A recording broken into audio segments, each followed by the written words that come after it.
दोस्तों, ये कहानी है दुष्ट सर्प और कौवे की। एक जंगल में एक बहुत पुराना बरगद का पेड़ था। उस पेड़ पर घोंसला बनाकर एक कौवा और कौवी का जोड़ा रहता था। उसी पेड़ के खोखले तने में कहीं से आकर एक दुष्ट सर्प रहने लगा। हर वर्ष मौसम आने पर कौवी घोंसले में अंडे देती और दुष्ट सर्प मौका पाकर उनके घोंसले में जाकर अंडे खा जाता।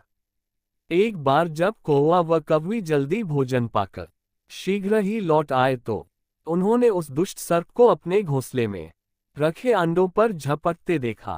अंडे खाकर सर्प चला गया।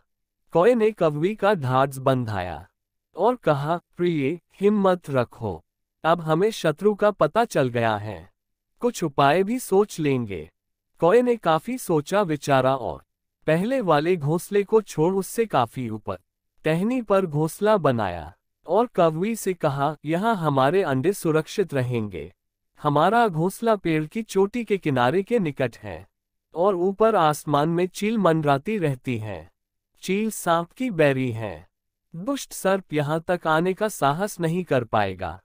कौवे की बात मानकर कौवी ने नए घोंसले में अंडे दिए, जिसमें अंडे सुरक्षित रहे और उनमें से बच्चे भी निकल आए। उधर सर्प उनका घोंसला खाली देखकर यह समझा कि उसके डर से कौवा कौवी शायद वहां से चले गए हैं, पर दुष्ट सर्प टोह लेता रहता था। उसने देखा कि कौवा कौवी उसी पेड़ से उड़ते हैं और लौटते भी वहीं हैं। उसे यह समझते देर नहीं लगी कि उन्होंने नया घोंसला उसी पेड़ पर ऊपर बना रखा है। एक दिन सर्प खोह से निकला और उसने कौवे का नया घोंसला खोज लिया। घोंसले में कौवा दंपति के 3 नवजात शिशु थे। दुष्ट सर्प उन्हें एक एक करके खा गया और अपने खोह में लौटकर डकारे लेने लगा। कौवा और कौवी लौटे तो घोंसला खाली पाकर सन्न रह गए। घोंसले में हुई टूट फूट व नन्हे कौवे के कोमल पंख बिखरे देखकर वह सारा माजरा समझ गए। कौवी की छाती तो दुख से फटने लगी। कौवी बिलख उठी, तो क्या हर वर्ष मेरे बच्चे सांप का भोजन बनते रहेंगे? कौवा बोला, नहीं, यह माना कि हमारे सामने विकट समस्या है, पर यहाँ से भागना ही उसका हल नहीं है। विपत्ति के समय ही मित्र काम आते हैं। हमें लोमड़ी मित्र से सलाह लेनी चाहिए। दोनों तुरंत ही लोमड़ी के पास गए। लोमड़ी ने अपने मित्रों की दुख भरी कहानी सुनी। उसने कौवा तथा कौवी के आंसू पोंछे। लोमड़ी ने काफी सोचने के बाद कहा, मित्रों, तुम्हें वह पेड़ छोड़कर जाने की जरूरत नहीं है। मेरे दिमाग में एक तरकीब है जिससे उस दुष्ट सर्प से छुटकारा पाया जा सकता है। लोमड़ी ने अपने चतुर दिमाग में आई तरकीब बताई। लोमड़ी की तरकीब सुनकर कौवा और कौवी खुशी से उछल पड़े। उन्होंने लोमड़ी को धन्यवाद दिया और अपने घर लौट आए। अगले ही दिन योजना अमल में लानी थी। उसी वन में बहुत बड़ा सरोवर था। उसमें कमल और नरगिस के फूल खिले रहते थे। हर मंगलवार को उस प्रदेश की राजकुमारी अपनी सहेलियों के साथ वहां जल क्रीड़ा करने आती थी। उनके साथ अंगरक्षक तथा सैनिक भी आते थे।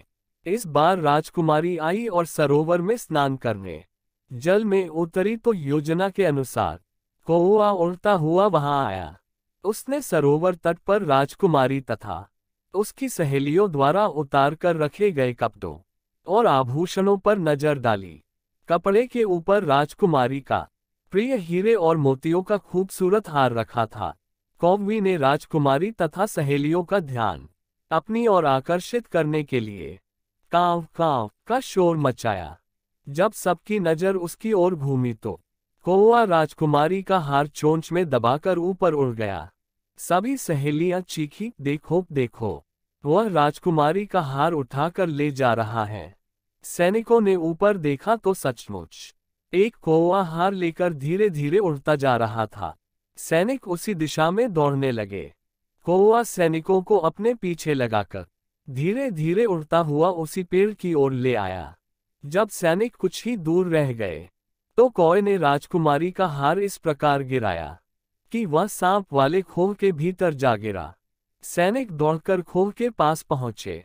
उनके सरदार ने खोह के भीतर झांका। उसने वहां हार और उसके पास में ही एक काले सर्प को कुंडली मारे देखा। वह चिल्लाया, पीछे हटो, अंदर एक नाग है। सरदार ने खोह के भीतर भाला मारा। सर्प घायल हुआ और फुफकारता हुआ बाहर निकला। जैसे ही वह बाहर आया, सैनिकों ने भालों से उसके टुकड़े टुकड़े कर डाले। दोस्तों, इस कहानी से हमें ये सीख मिली कि सूझबूझ का उपयोग कर हम बड़ी से बड़ी ताकत और दुश्मन को हरा सकते हैं। बुद्धि का प्रयोग करके हर संकट का हल निकाला जा सकता है। दोस्तों, आपको ये कहानी कैसी लगी, हमें कमेंट करके बताइए। वीडियो लाइक कीजिए और अपने दोस्तों को शेयर कीजिए। और ऐसी ही कहानियों के लिए हमारे चैनल को सब्सक्राइब कीजिए।